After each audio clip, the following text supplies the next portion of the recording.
حوالي 54 مشارك، واعتقد ان الرقم راح يرتفع. اول شيء مرحبا بكم، ومرحبا بكل الضيوف من كل نواحي الجزائر، من كل العالم ايضا، سواء في المغرب العربي او في اوروبا.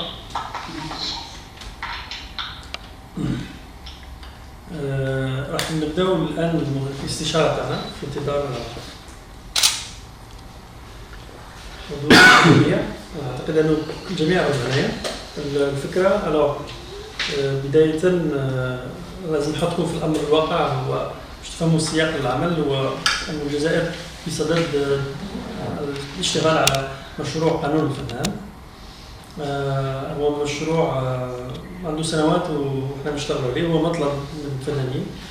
وفي خطة العمل الحكومة الجديدة تم تضمين هذه الفقرة، خصوصا لأنها تحسن وضعية الفنان وتعطيه صورة وتعطيه قادمة بأهمية مشروع الفنان، وبأنها ستشكل فريق وطني ليشتغل على كتابة هذا المشروع. نحن سعيدون جدا أنه تم فيه مبادرة من طرف منظمة اليونسكو للتفكير في شأن الفنان، خصوصا في جائحة كوفيد كورونا. وحركة غيزيليا هي بالتأكيد حركة ننخرط فيها أكيدا على المستوى الفني الشخصي أو على المستوى المؤسساتي، ولذا بادرنا أيضا في تنظيم هذا الورشة أيضا بالتعاون مع اليونسكو. إذا مشكورة منظمة اليونسكو. ونحن فخورون أيضا أن الجزائر هي أول دولة عربية تنظم وتبادر إلى الانخراط في هذه الحركة الثقافية العالمية غيزيليا. ونحن سعيدون أيضا بحضور أصدقاء من تونس ومن المغرب من مصر. أتمنى أن تكون فيه طبعات أخرى في دول عربية أخرى.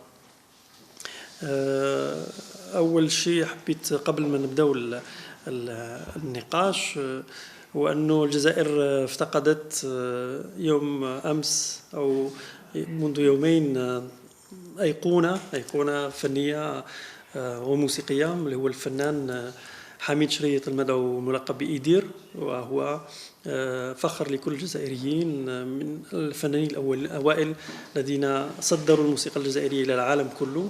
ويكفي تذكر أغنيته أفا فينوفا للتعامل بهذا الشكل.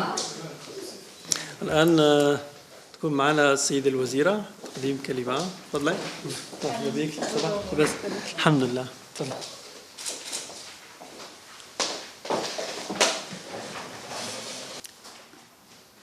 عندنا 58 مشارك. إذن رمضان كريم للجميع. أشكر طبعا كاتب الدولة للإنتاج الثقافي الأستاذ سليم دادا على تنظيمه لهذا اللقاء حول قانون الفنان بشكل عام وفي الجزائر بشكل خاص. طبعا هذا المشروع يندرج في مشروع أو خطة عمل الحكومة للعمل على تحضير النهائي لهذا القانون في الجزائر. طبعا تأتي هذه المبادرة التي تتوخى التأسيس للوضعية القانونية للفنان بالموازاة مع برنامج وزارة الثقافة.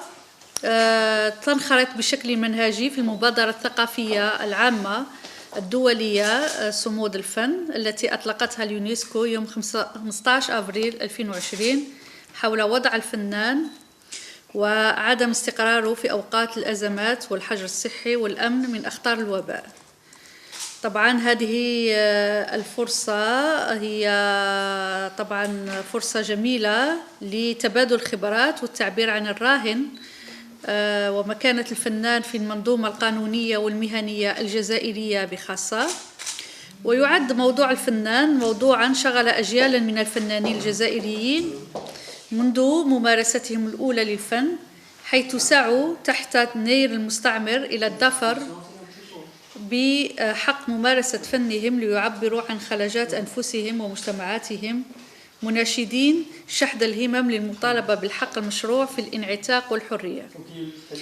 طبعا هذه المبادرة تدخل في الإطار العام لبرنامج الوزارة للتماشي مع المعطيات الجديدة لهذه الجائحة، جائحة كورونا. طبعا الاشتغال على قانون الفنان سيكون شغلنا الشاغل، ونتمنى أنه من هنا إلى غاية نهاية السنة نأتي على إصدار هذا القانون الذي يعمل على المحافظة على واجبات، على إظهار واجبات الفنان والمحافظة على حقوقه خاصة. يبقى الأمل الذي نتوخاه في الأخير هي خدمة الأسرة الفنية على اختلاف أطيافها، مؤازرة فنانين في الظروف المضنية، ودفع مركبهم نحو تنمية والتطوير بوتيرة الإنتاج الإبداعي والثقافي الذي يسهر الفنانون على تجسيده في غد قريب بقانون يسن واجباتهم ويحمي حقوقهم وملكيتهم الإبداعية والفكرية، ويكفل لهم الإبداع الخلاق في أريحية وكرامة. في الأخير طبعا أنا سعيدة بتواجد هذه الأسماء الكبيرة المشاركة، الكاتبة والروائية ميسة باي، حكيم توسار المختص الحقوقي، مؤنس خمار الكاتب والسيناريست، والمخرج عياد زيان الشريف المخرج المسرحي، زهية زواني، عماد اليبي، إبراهيم المزند مدير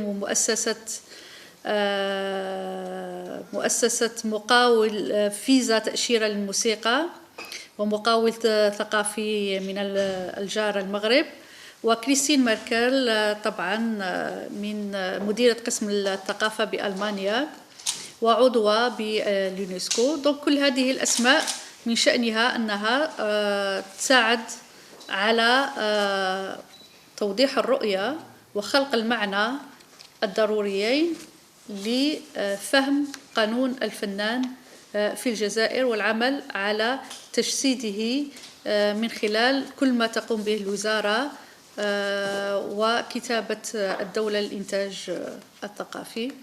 أتمنى لكم نقاشا ممتعا جميلا وبالتوفيق. شكرا. Les malades, ils étaient protégés par les assurances sociales, et également ils avaient à la fin de leur carrière une retraite, ils bénéficiaient d'une retraite. Ce statut qui vraiment donnait un cadre idéal pour les artistes, qui est de réviter la précarisation. Donc, a été maintenu jusqu'à la fin des années 80, où les organismes publics de production de spectacles ou de radiodiffusion ou de diffusion télévisuelle donc, sont devenus saturés, ils ne pouvaient plus à un certain moment. La situation des artistes est devenue un peu plus précaire, puisque la plupart des jeunes artistes qui venaient entamer leur carrière donc devenaient des cachetiers. Ils travaillaient sur les cachets.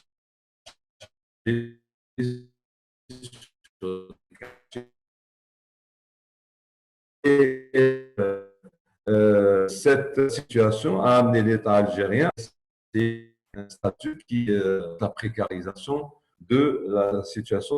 Donc, selon les droits sur les propriétés littéraires artistiques, il y a eu une étape importante en d'une loi sur le droit d'auteur en Algérie qui est venue prendre en considération. Et ensuite, il y a eu la création de l'Office national du droit d'auteur. À l'époque, on ne parlait que de droit d'auteur. Donc, en 1973, cette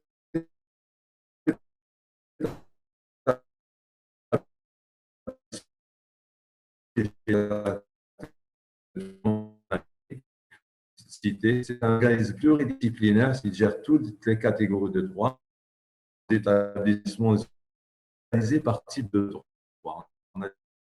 Et les artistes n'étaient pour à cette époque-là. Les auteurs ont vu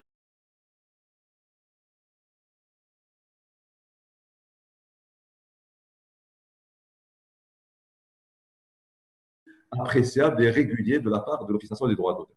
Donc, mais sur le volet relations de travail, conditions socio-professionnelles de l'artiste, la situation était un peu précaire. Donc, ce qui a amené l'État à commencer à mettre en place un certain nombre de dispositifs pour réduire cette précarité. Il y a eu en 2011 création du CNAL, du Conseil national des arts et des lettres, qui est un genre d'observateur de la condition de l'artiste et qui permet donc de proposer un certain nombre de mesures régulièrement. Il observe la situation des artistes et il propose à chaque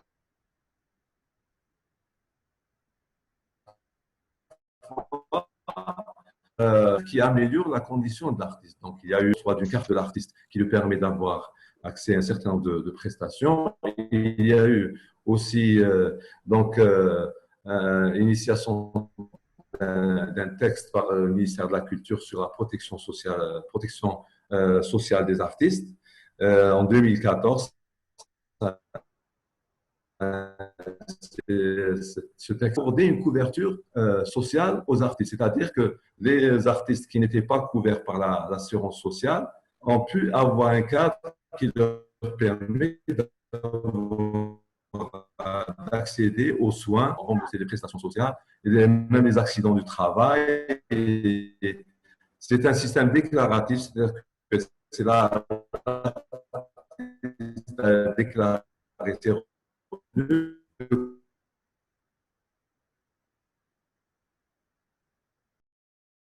cotiser prestations contre la précarité de l'artiste en Algérie, mais il reste un volet qui doit compléter tout cet arsenal, à savoir le volet relation qui lie l'artiste à son employeur, et ce qui permettra à l'artiste, en plus d'avoir des prestations sociales, de bénéficier en fin de carrière d'une retraite et de se retrouver à l'abri du besoin de guerre, ne peut plus activer, ne peut plus créer. Un autre qui également nécessite d'être réglementé du spectacle. C'est un volet important, et donc dans le domaine d'être réglementé et d'avoir une relation avec l'artiste qui est encadrée, qui est réglementée. C'est-à-dire qu'on doit systématiquement imposer le contrat de travail à chaque fois qu'un emploi, un des organisateurs de spectacle, un des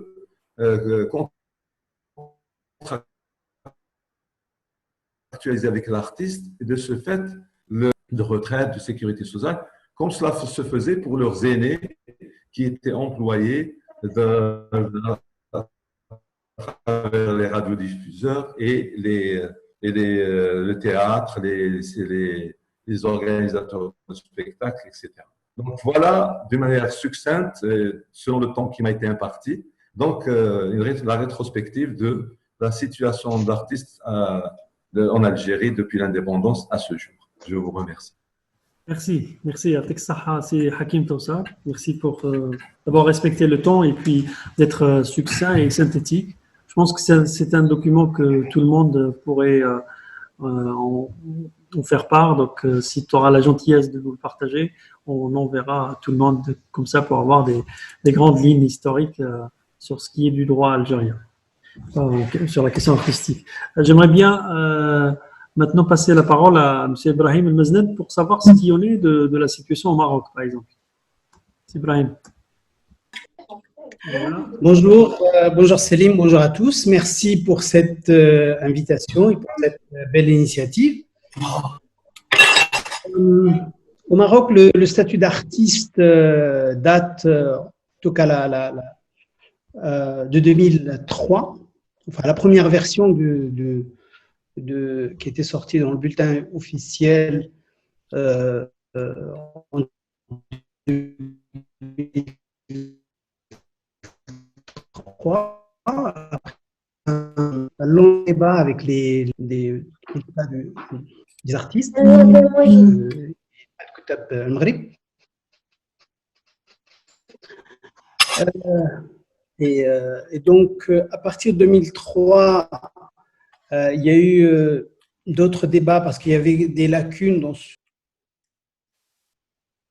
pour revoir le statut de l'artiste au Maroc et faire une révision de ce statut pour permettre à la fois de considérer les autres acteurs,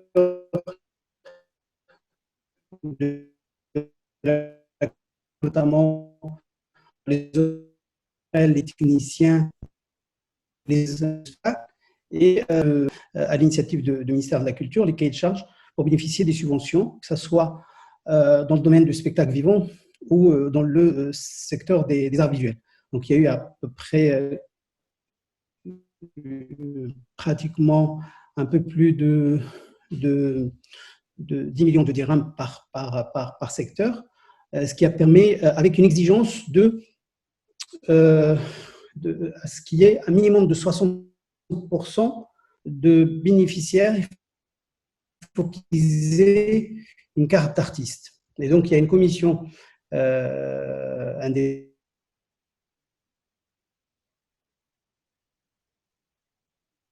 les dossiers reçus, à la fois des artistes, mais aussi des techniciens de spectacle, des opérateurs qui travaillent dans le domaine de l'administration culturelle.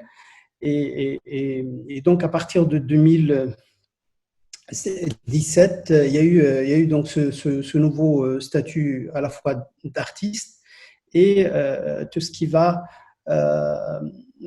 tout ce qui concerne les autres domaines, notamment le domaine du spectacle vivant et des techniciens de spectacle.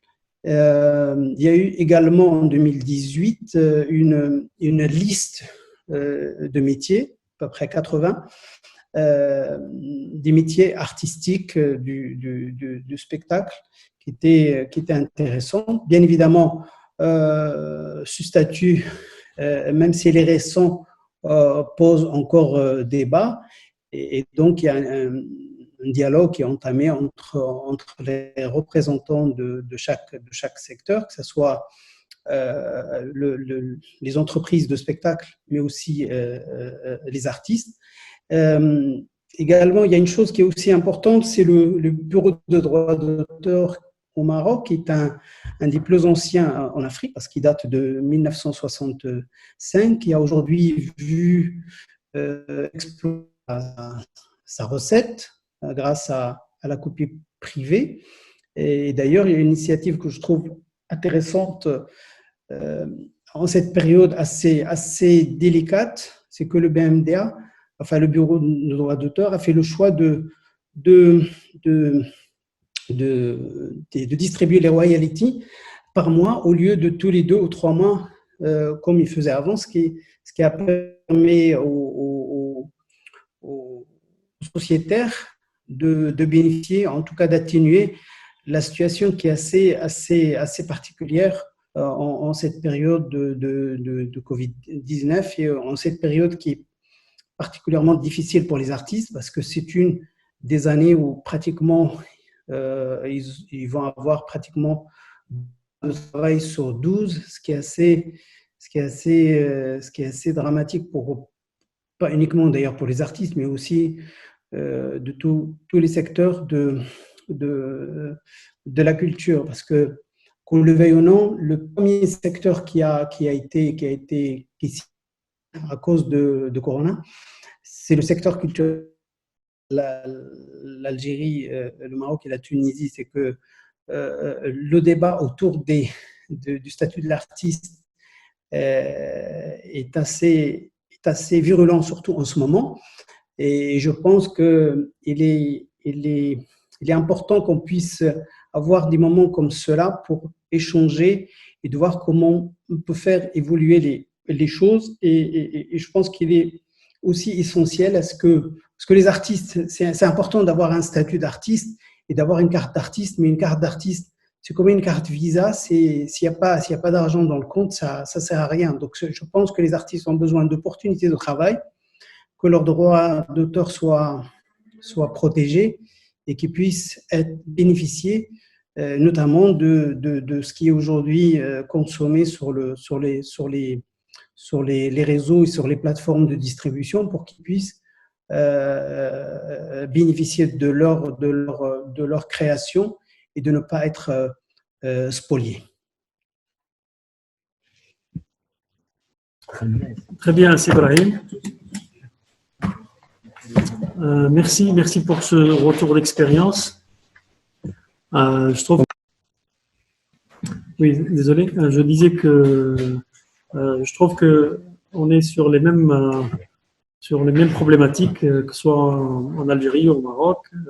On va voir maintenant avec Alibi, peut-être par rapport à la Tunisie, le statut de l'artiste, la carte d'artiste. Il y a eu un recensement aussi. Voilà, Rimad, je vais vous donner la parole.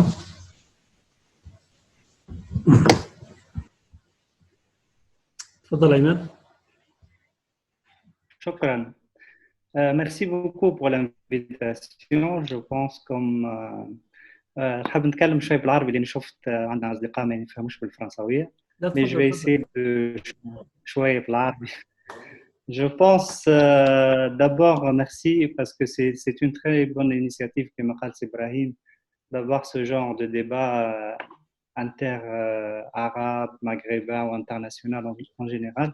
خاطر المشكله نتاع الكوفيد المشكل بصفه عامه الوضعيه الاقتصاديه الهشه اللي يعيشها الفنان بصفه عامه والمثقف في الجزائر في المغرب في تونس في عديد البلدان العربيه والافريقيه مشكله قديمه والمسائل اللي تناولناها الان مشكله قانون المهن الموسيقيه مشكله قانون الفنان هي مشكله قديمه بالاساس يعني هناك il y a des cadres juridiques il y a des cadres qui existent في les années 60 مثلا في تونس professionnels mais كما قال Ibrahim nos problèmes maintenant soulevés après cette catastrophe malheureusement c'est qu'on a réalisé finalement que le secteur est fragile mais il est fragile depuis très longtemps seulement que في وقت الأزمات نرى أن هناك عديد المشاكل في القطاع الموسيقي في القطاع الثقافي بصفة عامة.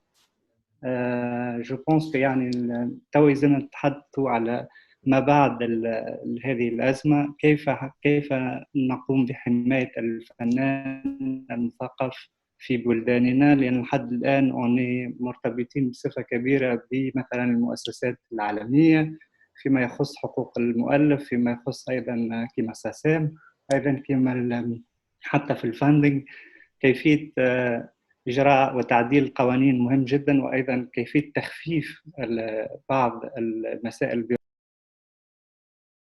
Il y a une rupture, il y a une contradiction entre ce que vivent les jeunes et les lois des années 60. Yani, on doit maintenant vraiment réfléchir d'une manière urgente au secteur par le biais bien sûr législatif, c'est l'État, mais je pense il faut une concertation permanente de la part des artistes, de la société civile, et l'impliquer d'une manière importante dans ce genre de débat. C'est pour ça que je trouve que échanger les idées, c'est très important. Nous, ce qu'on vit, c'est vraiment des problèmes de mobilité. معناها اكتشفنا بعد مثل هذه الأزمات إنه ما عندناش البنية التحتية الكافية حتى نكون هناك حفلات، حتى يكون هناك مشاريع موسيقية مثلا، حتى يكون تم النشر، حتى مش كان في مشكلة الموسيقى بالطبيعة، في مشكلة الكتاب، مشاكل عندنا معارض، عندنا كل شيء ألغي. الغياب التنقل، غياب البنية التحتية، le manque d'infrastructure est cruel et on le sent dans le sens يعني في أزمة كما الكوفيد، والغياب أيضا القوانين، وغياب أيضا كل ما هو يتعلق بكرامة الفنان التي أصبحت بصراحة مسألة استعجالية. يعني المشاكل بصراحة الوضعية والقانون المهن الموسيقية في الجزائر، تونس والمغرب خاصة في حقوق المؤلف يتشابه كثيرا. الآن مثلا عندنا بروفيسيونيل، عندنا بطاقة الفنان، ولكنها في الحقيقة تحتاج أكثر إلى بعض التنقيحات. مثلا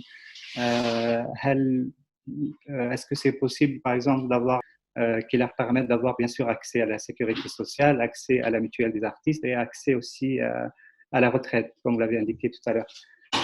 Je pense que في ظل غياب القانون المهني يعني كان ثم ديبا، كان ثم حوار كبير على المستوى الوطني في تونس على مسألة القانون المهني الموسيقية.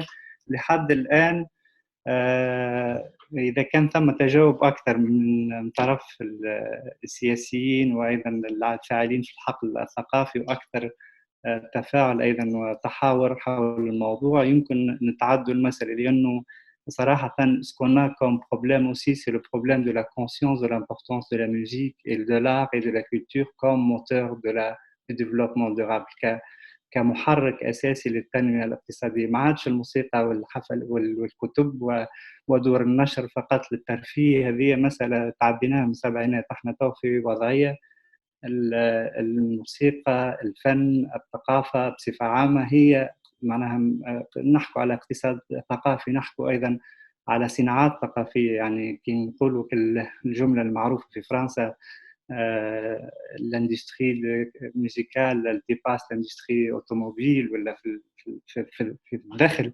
يعني سي ان اكزامبل، سي ان تيت اكزامبل. لكن اذا كان نبدو بالتوعيه بالكوتي بيداغوجيك على مسألة أهمية الثقافة، لأنه إذا كان ما وصلناش المرحلة هذه مش نوصلوا لما بعد. لأنه لحد الآن مثلا صارت في تونس يقول لك علاش مش فلوس وزارة الثقافة ولا المهرجانات تمشي لوزارة الصحة. هذا غياب يعني وعي كبير. اونكور لا قبل حتى ندخل في المسائل القانونية وكل شيء، نظن أنه الجانب البيداغوجي والجانب التوعوي اللي راهو الثقافة، la culture ce n'est pas juste un concert, c'est pas du divertissement. Il y a tout un écosystème autour qui survit. On l'a vu maintenant avec cette crise-là, c'est que ça ne concerne absolument pas que les musiciens, que les comédiens, mais il y a aussi des techniciens, il y a tout un écosystème, il y a des hôtels, il y a des chauffeurs, il y a شركات وكل شيء. فحبيت نقول إنه جو بونس إنه الوضعية القانونية مهمة جدا، وهذه إجهاد بيتكفل به بطبيعة الحال كما les initiatives comme ça، ومعني الجانب الحكومي الجانب الدولي. ولكن في نفس الوقت يجب أن يكون هناك بالتوازي العمل مع الفنانين أنفسهم ومع المجتمع المدني لرؤية أوضح. شكرا. شكرا لك سي عماد على هذا الشرح الوافي والكافي، ويأكد أيضا بالانشغال هو نفسه سواء على مستوى القانون أو الوضعية أو بطاقة الفنان. تعلم كما تفضل أستاذ حكيم توصار، تم إنشاء سنة 2011 المجلس الوطني للفنون والآداب، هو مجلس يعنى بوضعية الفنان، بوضعية المعنوية والاجتماعية، ويدرس كيف تحسين هذا الأمر. أنا كان حصل لي الشرف أني ترأست هذا المجلس السنة الماضية قبل ما نطلع إلى الحكومة. وكنا السنة الماضية قدمنا عمل كبير فيما يخص جرد قائمة المهن الفنية، c'est-à-dire في un recensement une nomenclature des métiers artistiques. وصلنا إلى 179 مهنة فنية مقسمة إلى 7 فئات: musique, art de spectacle, théâtre, art visuel, audiovisuel, cinéma et animation, bien sûr littérature et bien sûr danse et chorégraphie. Donc توصلنا إلى هذا الأمر، وتوصلنا حتى أن درنا عقد مع شراكة مع وزارة المالية لاعتماد بطاقة الفنان لدى وزارة المالية لإعطاء رقم ضريبي جبائي اللي هو النيميرو ديدونتيفيون فيسكال، اللي يسمح للفنان أنه يبادر الآن بنشاطه عادي، يعني لم يكن عنده سجل تجاري أو لازم يأسس محل باش يكون عنده هذه الحرية. لكن في نفس الوقت الواقع يفرض شيء آخر، ونشوفوا بلي التعامل بهذه الميكانيزمات مازلنا بعيد عليها، لأن قضية دهنية مجتمعية عامة، ودهنية أيضا لدى الجميع. يعني حتى الفنانين نفسهم يعني قليل وين تحس في روح المبادرة إلى الآن. أنا ماذا بين حل الكلمة الآن إلى سيدة ميسة بي ككاتبة روائية، لكن أيضا كناشرة تعطينا التصور تاعها في هذا الامر، وكيفاش تشوف يعني وضعيه الكتاب ايضا لي فريلانسر او الكتاب اللي يعتمدوا بالذات على عملهم كمؤلفين.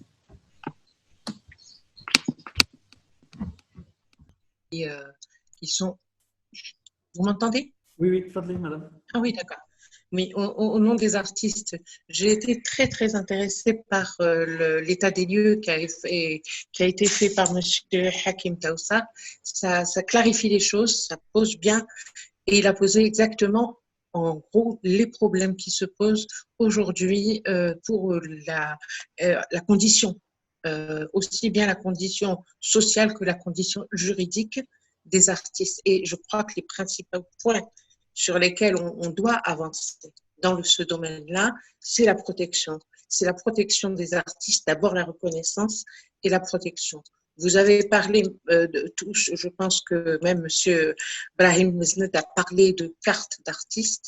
D'abord, il faut se poser la question qui peut ou doit bénéficier d'une carte d'artiste. Je crois qu'il faut fixer des conditions assez drastiques pour pouvoir en faire quelque chose qui donne droit à cette protection sociale et en même temps à la protection juridique. Il existe, vous l'avez dit, depuis 2011, je crois, ou 2014, depuis 2014, je crois, oui, la carte d'artiste, qui ouvre la possibilité pour des artistes, à la condition qu'ils soient inscrits, bien sûr, à bénéficier d'une couverture sociale, à bénéficier du remboursement des médicaments, d'une retraite éventuelle, sous condition de cotiser. Alors la question qu'on peut se poser, c'est la cotisation justement. Comment est-elle calculée? Comment doit-elle être calculée? En fonction de la situation précaire des artistes, en ce moment particulièrement. Quels sont les cachets dont ils peuvent bénéficier?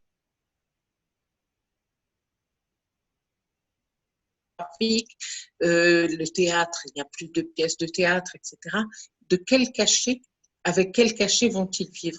Comment vont-ils payer ces cotisations qui vont leur donner droit à cette retraite, etc.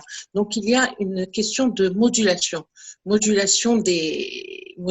des cotisations par rapport au nombre, on va dire peut-être au nombre de contrats signés et à la possibilité pour l'artiste de se faire aider à ce niveau-là, déjà par rapport à sa situation professionnelle qui est, et on parle particulièrement en ces temps de crise, qui est catastrophique. Il y a déjà cela. Le deuxième point aussi qui a été soulevé par nombre d'artistes que je rencontre et qui est, à mon sens, est essentiel, c'est la protection sur le plan juridique. La protection sur le plan juridique, c'est-à-dire quels sont les recours dont dispose un artiste pour pouvoir, on va donner un exemple concret, se faire payer un cachet, par exemple. Il va signer un contrat, bien entendu, avant de commencer à tourner, à jouer, à faire une prestation quelconque. Et ensuite, ce contrat n'est pas honoré, on va dire, par le producteur ou par les personnes qui l'ont engagé. De quelle protection juridique peut-il jouir? Est-ce que c'est lui qui doit attaquer en justice, puisqu'il s'agit de cela, et ça se voit, mais quotidiennement, je connais nombre de jeunes artistes qui sont complètement démunis par rapport à cela. Est-ce que c'est lui qui doit attaquer en justice ou est-ce qu'il bénéficie d'une protection juridique, l'Office national des droits d'auteur, on va dire, ou une espèce d'une entité quelconque, des instances qui vont protéger justement ces droits et qui vont sommer ou obliger le contractuel à respecter le contrat. Ça, c'est un point essentiel. Et je vous assure qu'il y a énormément d'artistes qui renoncent à être payés, dont le cachet, qui signent des contrats en bonne et due forme, et qui n'ont pas suffisamment de moyens financiers, de moyens tout court, pour pouvoir faire respecter par le co-signataire leur contrat. Ça, il me semble que c'est un point mais vraiment essentiel, parce que ça donne lieu à une espèce de précarité, espèce de ce qu'on appellerait, et peut-être un peu loin, mais c'est aussi ça, une loi de la jungle. C'est-à-dire, tu travailles, je te fais un contrat, tu travailles, tu fais ta part de ce contrat. Et après le contrat, il n'y a plus personne. Il n'y a plus personne et donc on va être, l'artiste se retrouve complètement désemparé, démuni, etc. Pour parler de la littérature, enfin, c'est exactement la même chose. On sait très bien qu'il y a très peu d'écrivains, très très peu. Je ne pense pas qu'il y en ait sur les doigts d'une main en Algérie et même dans le monde qui vivent de leur plume d'écrivains. Ils sont très rares. Ils ont à côté un métier. Donc, si vous voulez, ça assure un petit peu le quotidien. Ça assure le quotidien. Mais sur le plan du travail et de leurs droits, eux aussi, les écrivains signent un contrat dans lequel il est dit qu'on doit protéger leurs droits, que leurs droits sont protégés. Ils ont un certain nombre de protections et un certain nombre d'obligations. Et dans ce contrat, il est dit qu'il y a un pourcentage sur chaque livre vendu qui leur sera versé à une date précise, etc. Je connais très très peu d'éditeurs qui arrivent à respecter le contrat. Pourquoi? Parce qu'il n'y a aucun gage de surveillance. Il faut vraiment insister pour être payé, pour pouvoir avoir ce qui revient un petit peu au droit d'auteur, c'est 10%, 12% sur chaque exemplaire vendu. Alors, il y a toute une chaîne, on le sait, il y a les éditeurs, vous avez ensuite les diffuseurs et vous avez ensuite les libraires. Et chacun se renvoie la balle. Chacun se renvoie la balle en disant les libraires ne payent pas, les diffuseurs disent que que les libraires ne les ont pas payés. Ensuite, les éditeurs disent que les diffuseurs ne respectent pas leur contrat. Et les éditeurs et les auteurs sont les grands perdants dans cette histoire, de manière générale. Donc, il y a toute une série de dysfonctionnements, on va dire, dans les chaînes dans lesquelles s'engagent les artistes. Et ces dysfonctionnements doivent être, à mon sens, d'abord, identifiés. On voit dans quelle mesure on peut régler ce problème-là. Et ça a été proposé déjà, et ça existe dans certains pays, je le sais, des organismes, des instances, je ne sais pas, comme un petit peu partout, des instances qui peuvent être à la fois institutionnelles, mais en même temps venir d'initiatives de personnes qui sont consacrées. Nous avons parlé hier de syndicats, ce seraient des sortes de syndicats, mais le syndicat a une connotation politique qui est un peu gênante à mon sens. Il vaudrait mieux, moi, me semble-t-il, parler d'instances, d'organismes, etc., qui seraient créés à l'initiative à la fois des ministères concernés. En Algérie, ce serait le ministère de la Culture, le ministère de la Communication pour les produits télévisuels, etc., et qui seraient chargés d'une espèce de surveillance et de protection de tous les artistes et de tous les créateurs. Voilà, il me semble qu'il y a des points sur lesquels on peut baser nos discussions et nos propositions. Voilà, je vous remercie. Très bien, merci beaucoup Madame Meissa Bey pour votre intervention assez appuyée par l'expérience. On vous entend mal, hein, Monsieur le Ministre. Je dis merci beaucoup Madame Meissa Bey pour votre intervention. À la fois une intervention appuyée par l'expérience d'auteur et d'expérience aussi d'écrivain. J'aimerais bien qu'on écoute une expérience de musicien, de chef d'orchestre, et pourquoi pas aussi avoir un aperçu de ce qui est du système en France, notamment le système de l'intermittence de spectacle. Donc je donne la parole à Zaïa Ziwani. Oui, bonjour à toutes et à tous. Alors, merci beaucoup de votre invitation et je suis heureuse de partager ce temps d'échange avec vous. Alors, en effet, en tant que chef d'orchestre, je suis directrice musicale d'un orchestre que j'ai fondé il y a 20 ans maintenant, qui s'appelle l'Orchestre Symphonique Divertimento. Alors, il faut savoir qu'en France, il y a plusieurs types d'orchestres symphoniques. Et alors, il y a les orchestres qui sont dits les orchestres nationaux, financés beaucoup par à la fois les collectivités locales, donc que ce soit ville ou région, et par l'État également. Et puis, il y a aussi beaucoup d'orchestres indépendants. Alors, l'orchestre Divertimento que j'ai créé fait partie justement de cette partie d'orchestres qui sont indépendants. Voilà, donc sous un format juridique qui est en fait un format associatif, mais qui est quand même régi par un conseil d'administration et qui est une association qui est employeur, puisque en effet, nous avons une activité professionnelle d'orchestre symphonique où nous recrutons des musiciens qui participent à la saison musicale tout au long de l'année. Alors, il est vrai que bon, déjà en tant que femme chef d'orchestre, on est peu représentée dans le milieu musical, donc c'est vrai que j'avais pas forcément beaucoup d'autres alternatives que celui de créer un orchestre pour pouvoir justement à la fois exercer cet art, mais aussi évidemment développer des projets qui me tenaient à cœur, et donc une ligne artistique qui est proche de celle que je défends. Donc voilà, donc cet orchestre a 20 ans, et c'est vrai que quand on est amené à construire un projet d'orchestre symphonique, et si on est en face à la structure d'un orchestre permanent, c'est tout de suite des budgets à plusieurs millions d'euros intermittence du spectacle, puisque les musiciens qui jouent au sein de l'orchestre Divertimento, voilà, alors certains sont intermittents, d'autres ont d'autres activités, et j'y viendrai par la suite. Et donc, voilà, ils sont en effet très actifs au sein de cet orchestre tout au long de la saison musicale, mais ils ont également l'occasion de s'exprimer et de jouer dans d'autres ensembles. Alors, pour moi, c'est important de préciser ça parce que aujourd'hui, le métier d'artiste, il est en train d'évoluer. Enfin, moi, ça fait déjà 20 ans que j'essaie de travailler dans ce sens-là, mais on n'est plus... je parle en tout cas dans la musique classique. On a les artistes d'un côté, puis les enseignants de l'autre. On a ceux qui vont jouer de la musique classique et ceux qui vont jouer des musiques plutôt traditionnelles, et ceux qui vont jouer du jazz ou ceux qui vont jouer de la musique contemporaine.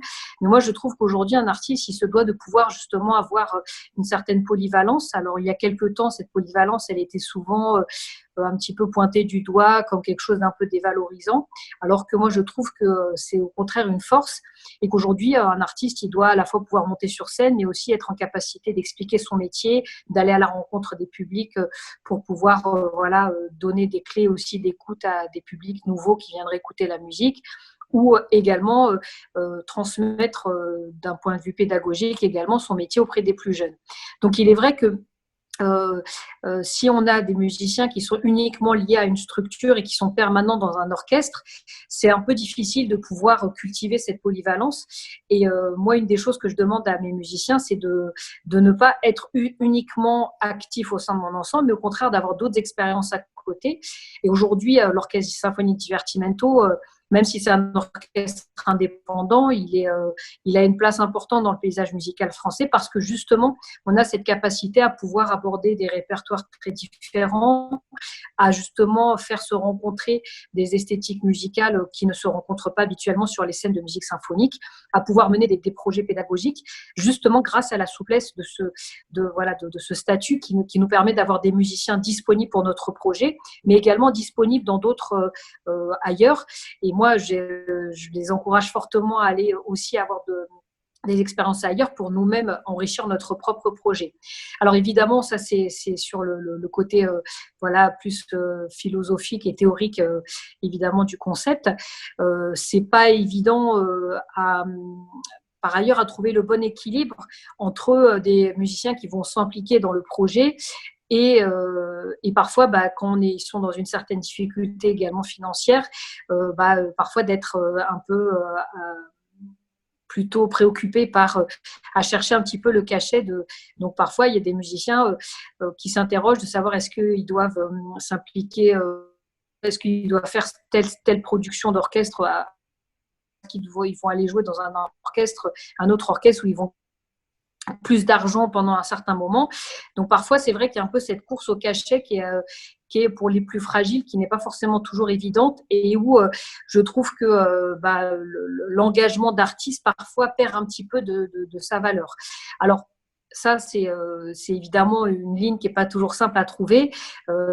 Après 20 ans d'expérience, j'ai réussi à fédérer une équipe qui est très présente au sein de mon orchestre, qui fait toute la saison. Alors, il y en a un certain nombre qui sont intermittents du spectacle, mais d'autres également Et je trouve que c'est important, qui sont par exemple enseignants dans des conservatoires de musique, dans des conservatoires supérieurs, ou qui font partie par exemple des orchestres de la garde républicaine ou de la police nationale, mais qui n'ont pas forcément d'activité en symphonique et qui viennent à mes côtés. Et c'est vrai qu'il y a ce statut d'intermittent, mais il y a aussi toutes les autres personnes qui sont susceptibles d'avoir également une activité artistique à côté. Et grâce à ce statut, ça leur permet aussi de pouvoir continuer à s'exercer et justement à faire disparaître ces lignes qui pendant longtemps ont été très présentes dans le milieu musical de la musique classique en France, où justement on opposait l'artiste et l'enseignant, le musicien classique aux autres styles de musique. Et donc c'est vrai que c'est un statut quand même qui permet de pouvoir permettre à l'artiste aujourd'hui de vraiment développer ses compétences, de développer aussi son champ d'action. Et je trouve que par rapport aux enjeux que nous devons relever là maintenant au XXIe siècle, et par rapport au développement du numérique et des situations comme celles qu'on vit aujourd'hui, on ne peut pas rester ancré dans un ancien système avec des cloisonnements qui sont aussi fortement ancrés, mais on se doit pouvoir avoir justement lecture. Et c'est vrai que le fait d'avoir un statut d'artiste qui permet aussi cette liberté, c'est aussi important, pas que d'un point de vue juridique, administratif, économique, mais que c'est important aussi pour aujourd'hui le rôle que l'artiste a dans la société. Et peut-être je finirai très rapidement par rapport à ce qui a été dit tout à l'heure, sur le fait qu'en effet, aujourd'hui, en France notamment, et je vois l'Orchestre Divertimento, il fait vivre 100 artistes dans l'année, il y a une équipe permanente, et que ne serait-ce que c'est un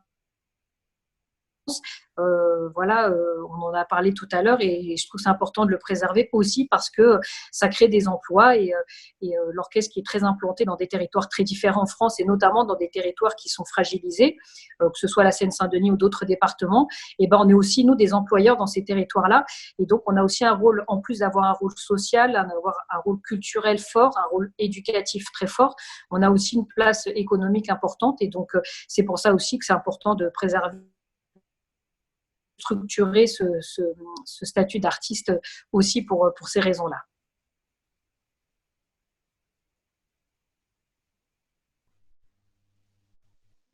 Oui. Un tout petit peu mieux. Oui. Mieux, donc je vais me rapprocher comme ça. Désolé pour l'image. Et comme ça. Oui. Oui, très bien. Non, donc la question c'était pas pour relater ma biographie artistique, mais c'était justement pour dire qu'il y a une catégorie d'artistes qu'on peut dire nommer artistes créateurs. C'est ces gens qui sont souvent dans le travail d'écriture, d'élaboration de projets, ils sont dans la prospection, ils sont toujours en avance. Et c'est à partir de leurs œuvres que des artistes-interprètes vont faire même des tournées, monter des spectacles.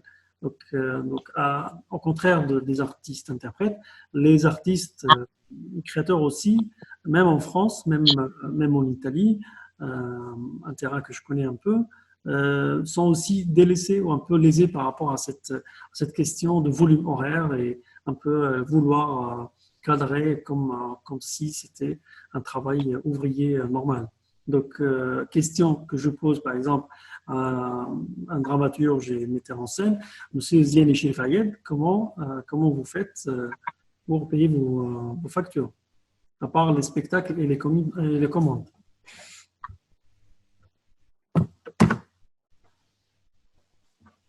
Monsieur Ziani Chefayed. Alors, je pense que c'est le téléphone Galaxy, non? Galaxy Tab. Voilà. Bonjour. Bonjour. Vous m'entendez? Très bien. Bonjour mesdames, bonjour messieurs, Sahar Mdankoum dans le confinement. Ce que je voulais dire, généralement dans des crises ou des guerres, l'un des premiers secteurs qui vit la précarité, le premier, c'est le secteur culturel, d'une manière générale.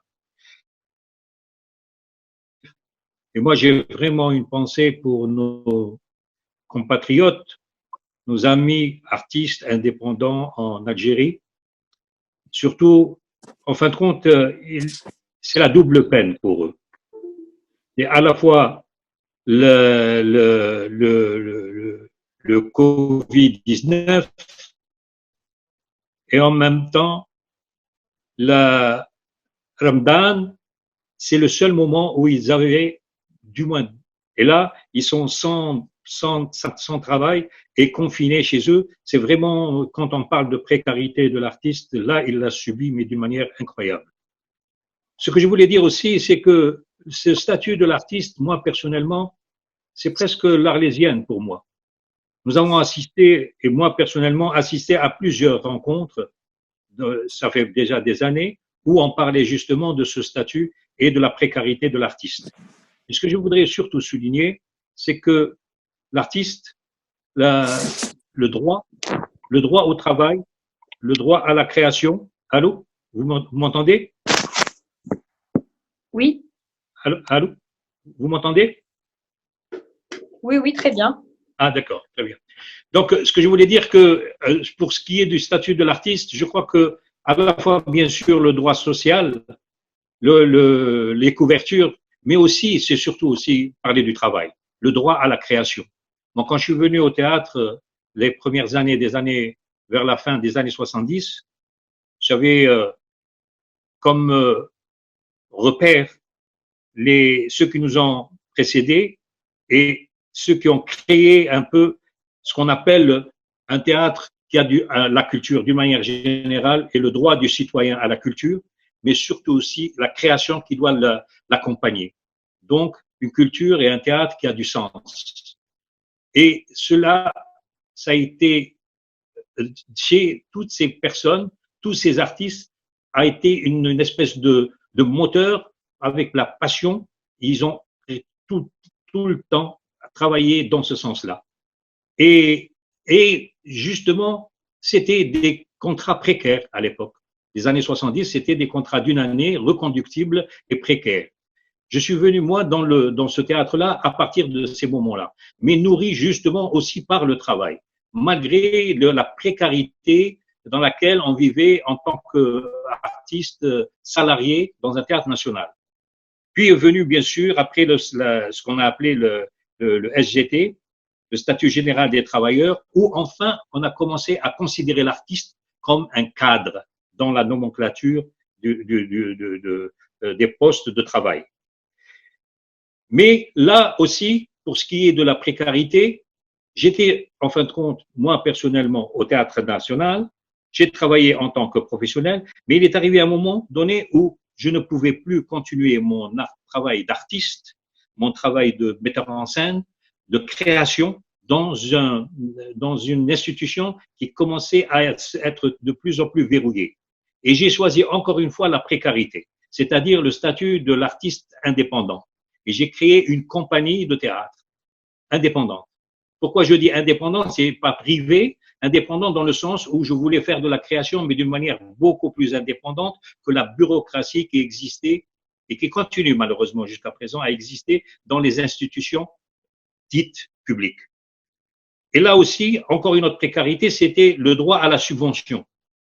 Et c'est ainsi que, par exemple, à l'époque, dans les années 90, il y a eu une floraison, suite aux événements de 89, il y a eu une floraison de constitution de compagnies sous le modèle des coopératives agricoles pour faire un travail que les créateurs de l'époque considéraient comme étant intéressant et que ne pouvaient le faire qu'en dehors de l'institution publique. Mais là aussi, une autre précarité, ça a été le manque de subventions.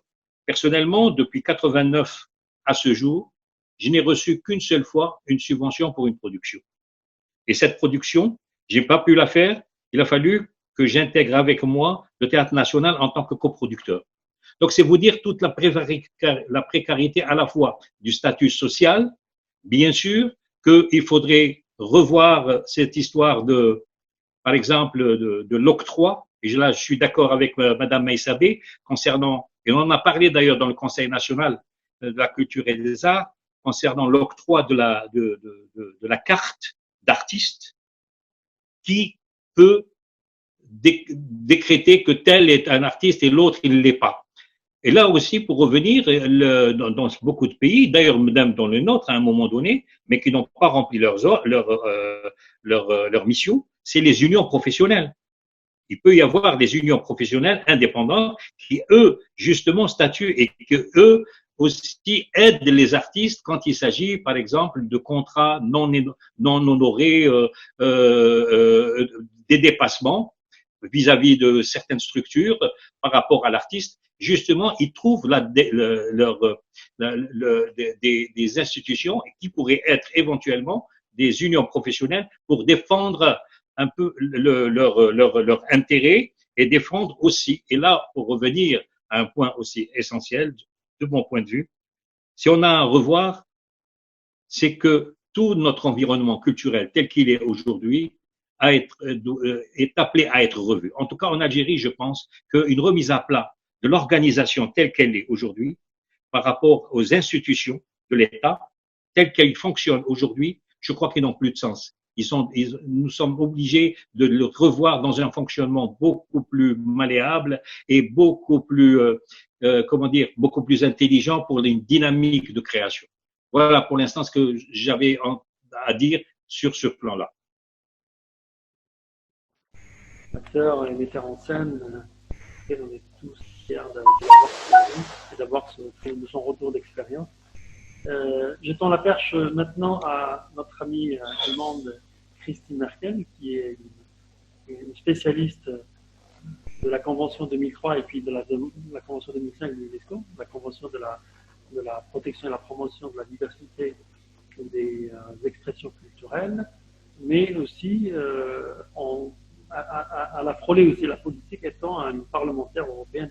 Donc, comment ça sent ce discours des artistes dans les arènes des politiques? Christine. Bon après-midi de la ville de Cologne, ensoleillée. Ok, bon, okay. Merci de cette conversation qui nous rapproche malgré le confinement.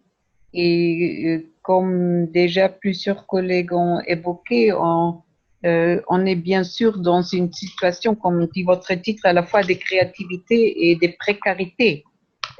Et comme on dispose quand même de 40 ans des expériences rassemblées par UNESCO autour des statuts de l'artiste, et ça fait 3 ans qu'on a bossé ensemble, surtout aussi cette feuille de route sur le contexte numérique qui facilite à la fois de nouvelles choses mais qui limite aussi les accès pour beaucoup de gens. Je crois que c'est très intéressant votre travail législatif dans ces moments-là, parce que justement les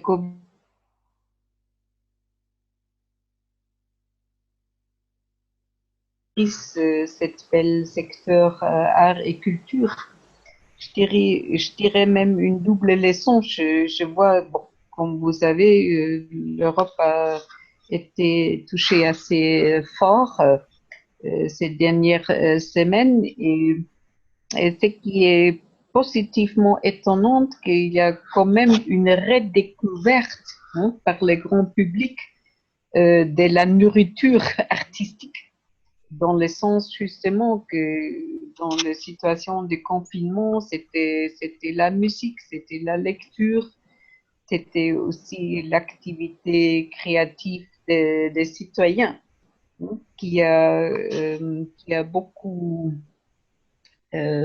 mis en lumière peut-être pourquoi le travail d'artiste est tellement important. On a même vu des nouvelles façons d'être présente, même des initiatives des concerts dans les cinémas auto ou dans l'espace ouvert. Donc, a priori, peut-être on voit aussi un début d'une nouvelle conversation assez nécessaire parce que c'est clair, c'est pas suffisant utiliser YouTube, même si je félicite la belle initiative de l'UNESCO du concert de jazz global qu'on en a vu depuis 3 jours à l'occasion de la journée mondiale. Mais justement, cette conversation, combien aussi ces plateformes se peuvent responsabiliser par rapport à la production artistique. Plusieurs d'entre vous avaient évoqué les cotisations sociales et aussi la retraite d'artistes. Ces dernières semaines, ici en Allemagne, on avait beaucoup rediscuté l'expérience de Giuseppe Verdi de l'époque, qui avait créé la fameuse Casa Verdi pour une formule de solidarité, d'entraide entre artistes. Et j'aimerais bien évoquer une contribution ou un dialogue à l'occasion du 15 avril quand l'UNESCO a lancé cette belle initiative Résiliar, que je réjouis beaucoup. Il y avait le dialogue entre Nina Opulien comme ministre des Cultures et Jean-Michel Jarre, président du CISAC, qui disait, bon, peut-être il faut repenser ensemble les droits d'auteur dans une façon qui va beaucoup plus loin de ce qu'on a juste maintenant.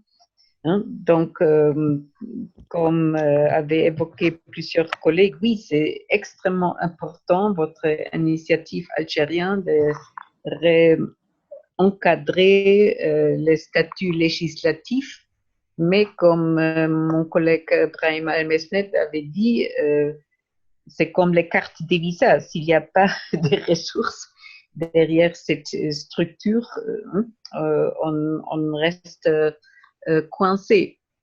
Donc, peut-être inclure cette dimension.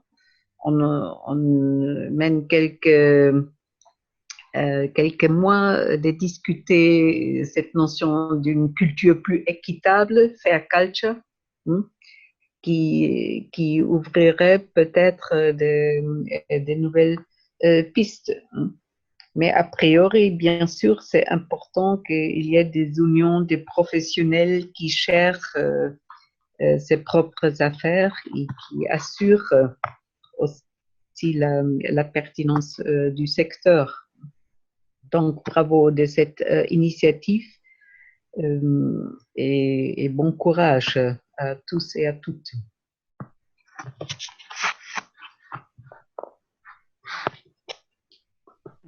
Merci Christine. Tout le monde m'envoie des messages pour dire que le son est très mauvais. Donc, je ne sais pas si ça persiste ou non. C'est pas mon ordinateur. La prochaine fois, on le fera avec le mien. Bon, on a fait un premier tour de table. Je pense qu'il y a beaucoup d'éléments très très intéressants pour lesquels on peut déjà poser une deuxième question.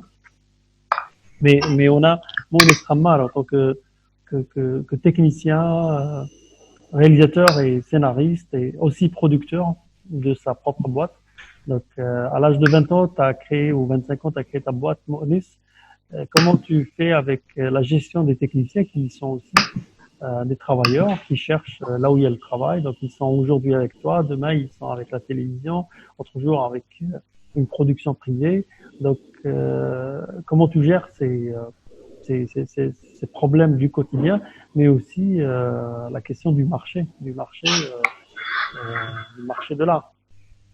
Maurice.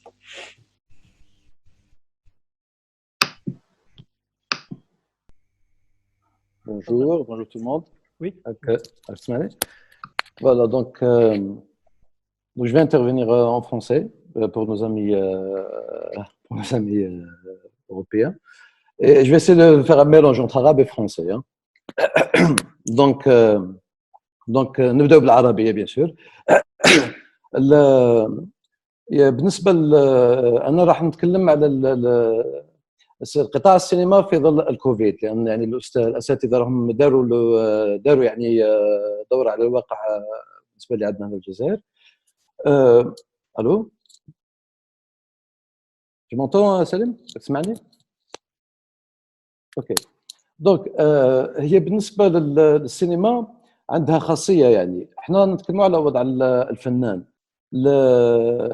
كنت نقولوا هذا بالنسبه لوضع الفنان، الجمله هذه عندها جانب فردي.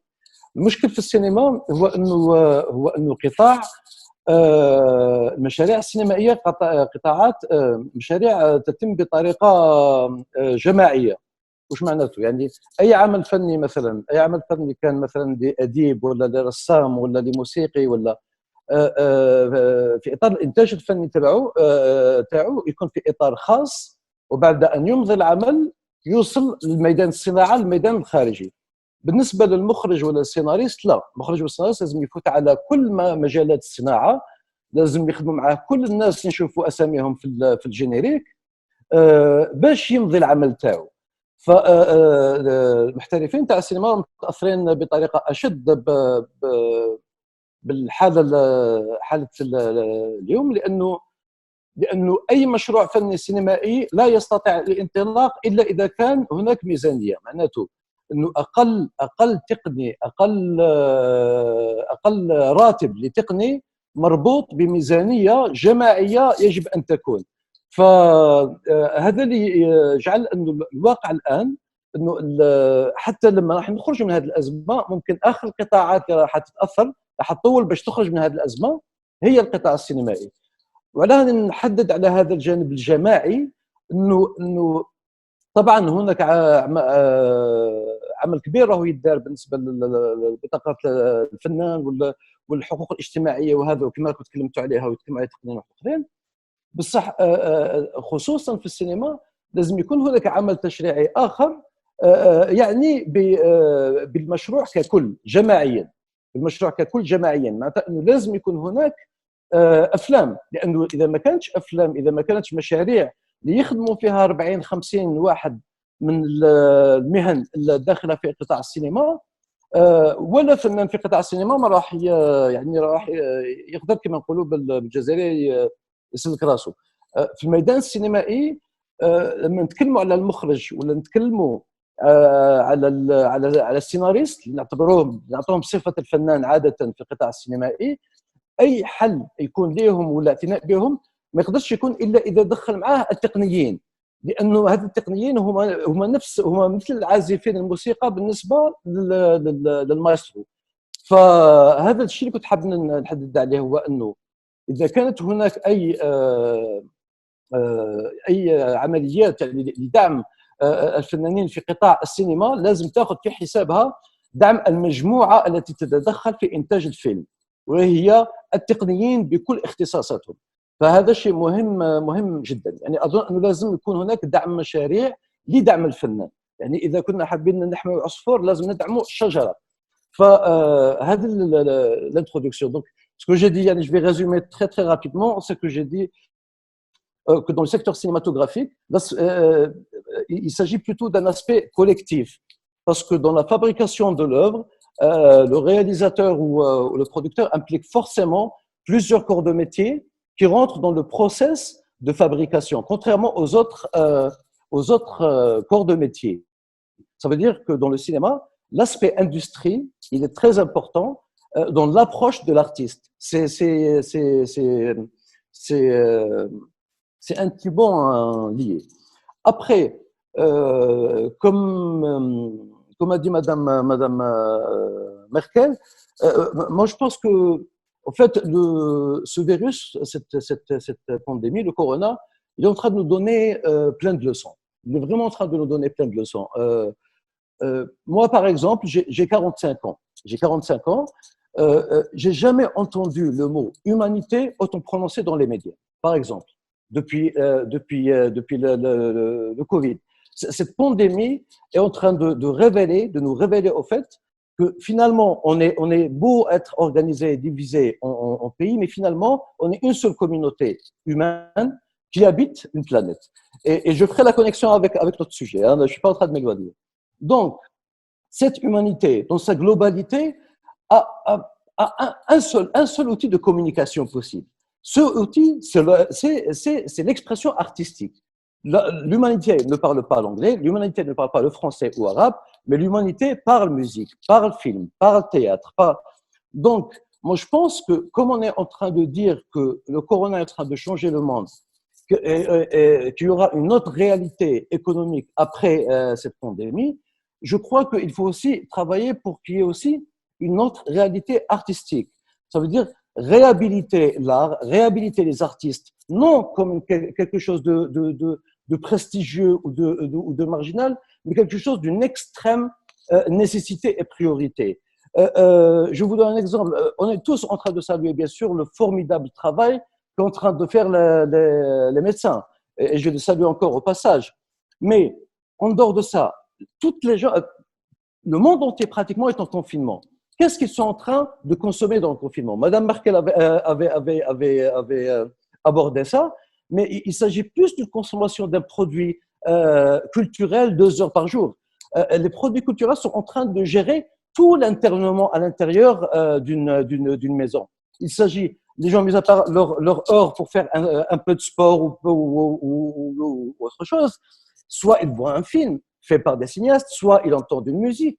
Les enfants, les ados, soit ils sont en train de jouer des jeux vidéo. Ces jeux vidéo sont fabriqués par des graphistes. Ces jeux vidéo sont illustrés par le travail de musiciens qui les rendent attractifs. Les enfants sont en train de jouer à des jeux.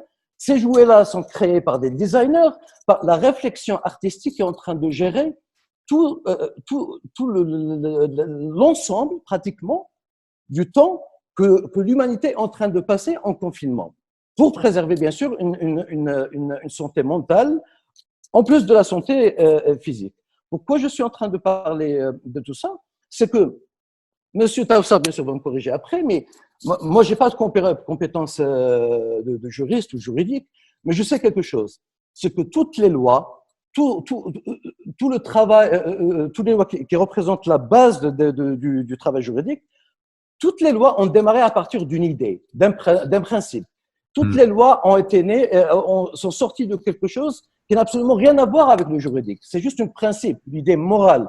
On doit protéger les enfants. Il y a des lois qui protègent les enfants. Mais ça sort d'un principe qui est protéger les enfants. Donc, puisque maintenant l'humanité est en train de changer puisqu'on est en train de rentrer dans une nouvelle période, et puisqu'il y a des représentants d'organismes internationaux qui sont présents avec nous, pourquoi ne pas imposer la culture aussi comme quelque chose de majeur et quelque chose qui ne doit pas forcément suivre l'appareil juridique, mais le contraire. C'est que l'appareil juridique doit s'inspirer des principes que le corona nous a tous appris aujourd'hui. Je ne vais pas trop tarder, mais je vais dire, par exemple, c'est une remarque, c'est un constat. Regardez le monde d'aujourd'hui. Quand on parle d'événements qui rassemblent cette race qu'on appelle la race humaine, cette communauté, la communauté humaine qui habite la planète Terre, je ne vais pas utiliser de classification par pays, c'est des événements sportifs. Et c'est quelque chose de très bien. Mais les événements sportifs sont quand même une sorte d'industrie de spectacle. Est-ce qu'on a des événements culturels à l'échelle de l'humanité qui sont à l'échelle de la Coupe du Monde ou des Jeux Olympiques? Non. Ni les Oscars, ni le Festival de Cannes, aucun festival ou un événement artistique dans le monde est aussi important que ces événements-là. Donc, on parle souvent de la scène artistique internationale, mais finalement, c'est une scène artistique inter quelques nations. Donc, est-ce que finalement, ce n'est pas une occasion, cette difficulté qu'on traverse aujourd'hui, de changer de réflexion et de considérer la priorité culturelle comme une priorité mondiale. Pas forcément, bien sûr, dans laquelle tous les pays sont impliqués, mais la considérer comme une priorité mondiale. Si la culture devient une priorité mondiale, si on mobilise toutes les ressources de l'humanité pour installer une vraie industrie à l'échelle planétaire aussi importante que les infrastructures médicales et sportives, je pense qu'à la fin, par effet papillon, tous les artistes trouveront un comptoir qui va leur permettre d'améliorer leur quotidien et ne pas forcément se limiter à leur rapport avec leurs propres institutions respectives. Je vais donner juste un dernier exemple avant pour ne pas monopoliser la parole. Quand on a une Coupe du Monde de football, elle nous révèle 11 ou 20 personnes d'un pays donné. C'est les membres de l'équipe. Si on a un événement culturel à cette échelle-là, ça va nous révéler des milliers de personnes de ces pays-là et d'une manière renouvelée chaque année. Et c'est cette prise de conscience, si on va installer la culture comme une priorité au niveau international et humain, croyez-moi, tout le reste, il y aura un effet de boule de neige et toutes les sociétés, tous les sponsors, toutes les institutions vont forcément suivre. Voilà. Désolé de cette...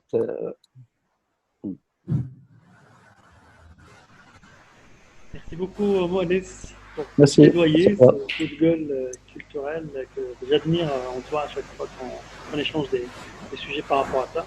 Je trouve que tu as émis des idées très, très, très pertinentes et pour lesquelles on est d'accord sur plusieurs dans ces idées.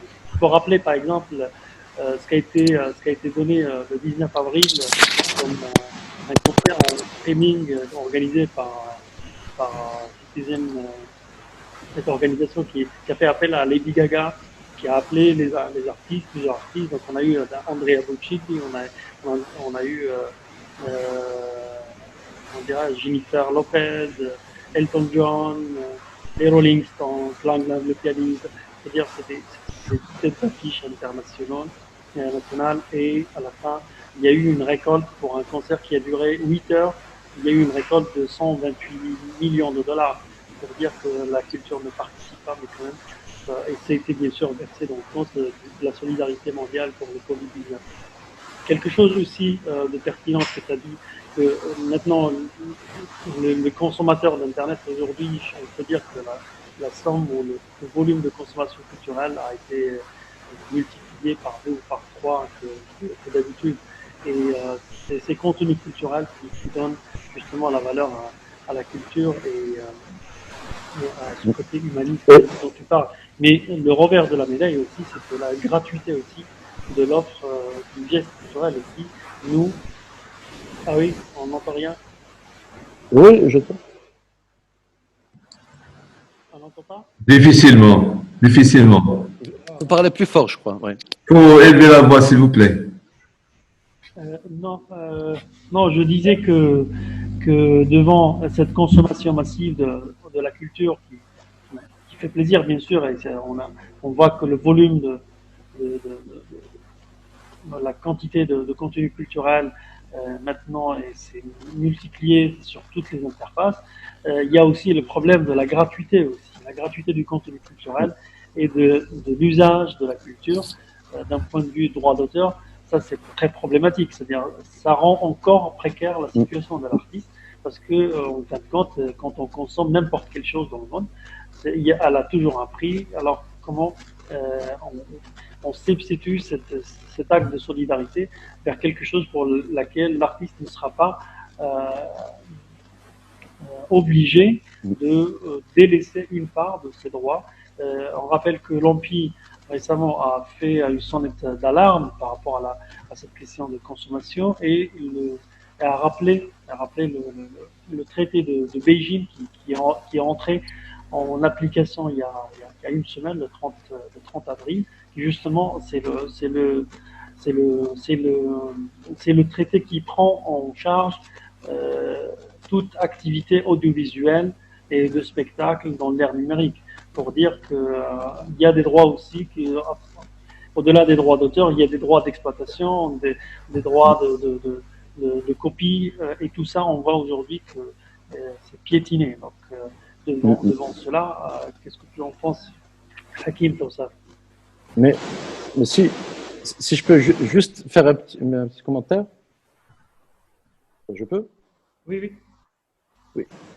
Mais moi, en fait, ce que je disais, c'est que tellement cette pandémie nous a révélé la priorité et l'importance de la culture, c'est que est-ce que c'est pas peut-être le moment pour le monde dans son ensemble de prendre cet aspect-là en dehors des alliés de marché, en dehors de faire une prise en charge d'une manière prioritaire, si j'ose dire. Quand je parlais d'événements au niveau international, pas forcément des événements, des concerts d'artistes, mais créer des organismes aussi importants que l'ONU, aussi importants Voilà, c'était vraiment par rapport à ça. C'est que la culture devient une priorité pour tous les gouvernements de la Terre. Ça peut sembler utopique, mais bon, ce qu'on vit aujourd'hui, c'est utopique aussi il y a quelques mois. Donc, c'était ça l'idée. Voilà.